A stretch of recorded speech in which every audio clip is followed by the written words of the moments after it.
Before we go into Wednesday, just wanted to pick a bank of like you've touched on Odegaard already anyway, because I know you spoke about both of them last week, Saka and Odegaard, and obviously then watched both of them again on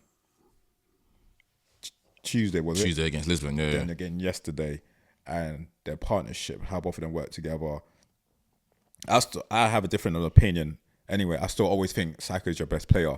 I do think Odegaard's key to what you do, how you play. But personally, I still think Saka is the best player in the team. But how good? Because Saka's 23 now.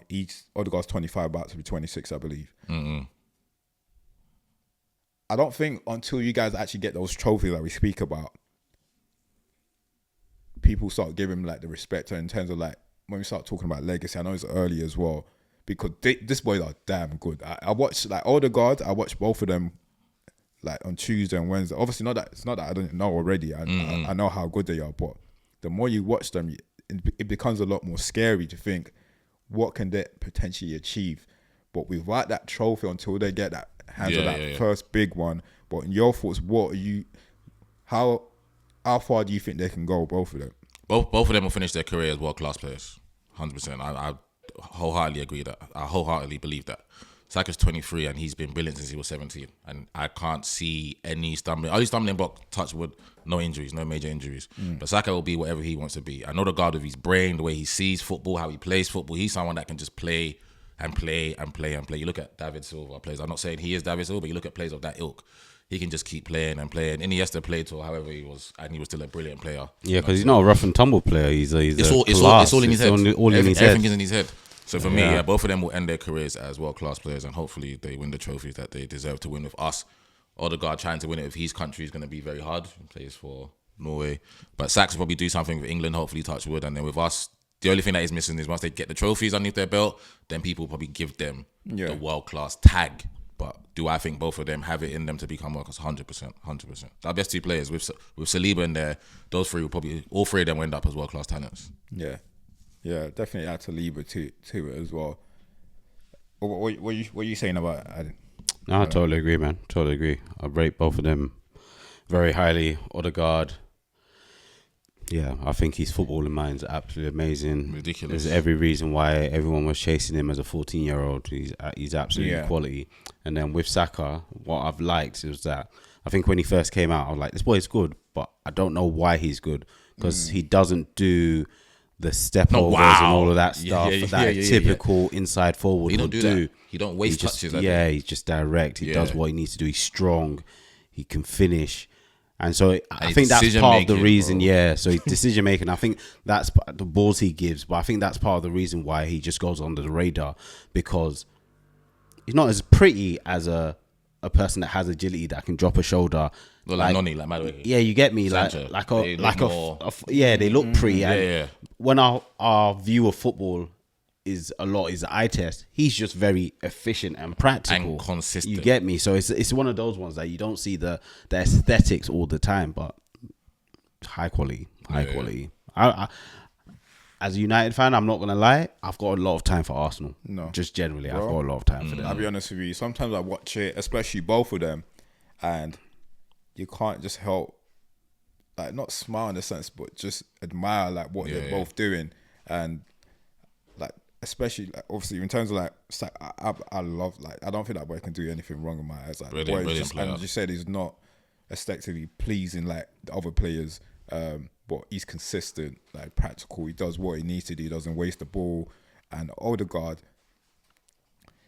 like, I don't really want to set a tag, but if he does continue going, like, I'm talking about, I know you mentioned David Silva that's not there yet, but I can only see him going that route. Yeah, and to be honest, we're only saying he's not there because he hasn't won the number of Premier League. Like Odegaard, to remember. And I'm talking about not just Silva, I'm talking about the Iniesta, because the way he plays football, it's, the guy is a wizard. It's just the trophies were real. I must remember people were selling their fathers and mothers to try and bring this boy to their club when he was 14 years old. So it'll be interesting. But as I said, look, you know what football's like, and it goes with like any sport any sports really. If you don't win a chip, you don't, like in basketball, you don't win a ring, or football, you don't win a. You should get forgotten quick, man. Yeah, it's as simple as that. So that trophy is as much as it is important for the fans, like Arsenal, it's also so important for the players to get all the credit to 100%. Because as you said, I don't think everyone will start to give them the credit they deserve. Yeah, your Wikipedia page will be short. yeah. The honors thing will just look like short, man. Man. So because you said the same thing about Kane, and he hasn't got nothing. So not a damn thing, and that's why he still gets disrespected till the day. Who do you think our best players are? Out of the two of them, because obviously me and Tom disagree. Who do you think is the best player? I think I lean slightly more to Odegaard, and I think the reason I do that is because I think he's the key. Right? I think that if each one of them is missing, Odegaard impacts more, and that's the only reason. Saka might ultimately be better, but Odegaard's, I think he's the one that makes everything tick, and so that's why he'll be my choice. It'll be interesting to get the listeners' vote on this as well. I think when you speak to Arsenal fans, I think they're pretty split though. I want a lot of people. Please comment, let us know who you think is Arsenal's best player. It'll be interesting to see what everyone else think. I'm sure some people even say Saliba. Yeah, it's true. Because no joke, like the best players that our favorite players, like my best player, my favorite player of all time is Zinedine Zidane. And why was he my favorite player? Because he made football look easy. And we've all played football. Football's not fucking easy. Saliba makes defending look so fucking easy, bro. Like he makes it look so easy, so effortless, bro. Just like Van Dijk is fucking amazing in it. Like probably one of the best and whatnot. And same thing, you didn't ask me just to see where he would fall in the Premier League all-time defenders. Yeah. When his career's over, see where he would be. Yeah. Because obviously you still probably say Rio, JT. Yeah. I know a lot of people say Yap Stam, but I don't put Yap Stam in there because longevity. Impact, longevity. And then you're looking at, okay, what other centre-halves were there? Because Man City have had centre-halves, but would you say Diaz and Stones and that are better than Saliba?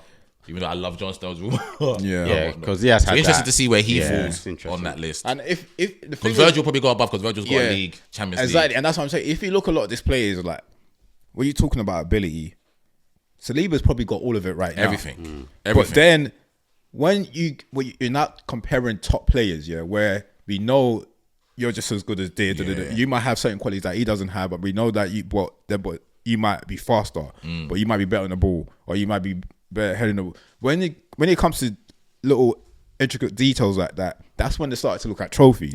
That, put on the table. An example, I can tell you that Letizia and Lampard are probably exactly the same, but Lampard had. The thing is, he played for a lesser team. He played for a lesser team. You get me? But trophies and playing for... The thing is, your stats automatically go up when you're in a better team. Yeah, 100%. Right? So you take Letizia out of Southampton, his stats go up, his profile grows. And then, what are you going to say? Like, it's very subtle, but once the trophies come into play, you automatically nudge a bit forward. Yeah, 100%. So it'd be interesting to see where he would fall. Because I got him high, bro. If he continues on this trajectory... I don't see why not. I honestly did not see why not. The only thing for me is that you just want to see a bit more leadership, but when you got a partnership that works, it's hard to. Gabby, Gabby's the exactly. The loud so it's I can't really fault him for that, but it's a top. As you said, when someone makes it so look easy like that, so damn easy, top player. There's not much more you can say about. Because Saliba gives me like Rio aura. Like I feel like Rio didn't mind his midfielder getting skipped, so he could show that I'm a top. Because I heard Rio say this in an interview before, and I never thought about it like that. And he was like, I wanted like the midfield not to fuck up, but I wanted to show what I was capable of. So on the halfway line, I liked a run with the striker, so I could show how fast I am. And I feel like Saliba probably looks at the midfielders and doesn't even say, "Oh, man on" or stuff like that. Yeah. Probably said, fuck up," so I can show them how good I am. You know what I'm saying? Brilliant player. All right, cool. We ain't got much time left. Let's do our preview of the Res Divided Derby, should we call it? I know you're looking forward to it. What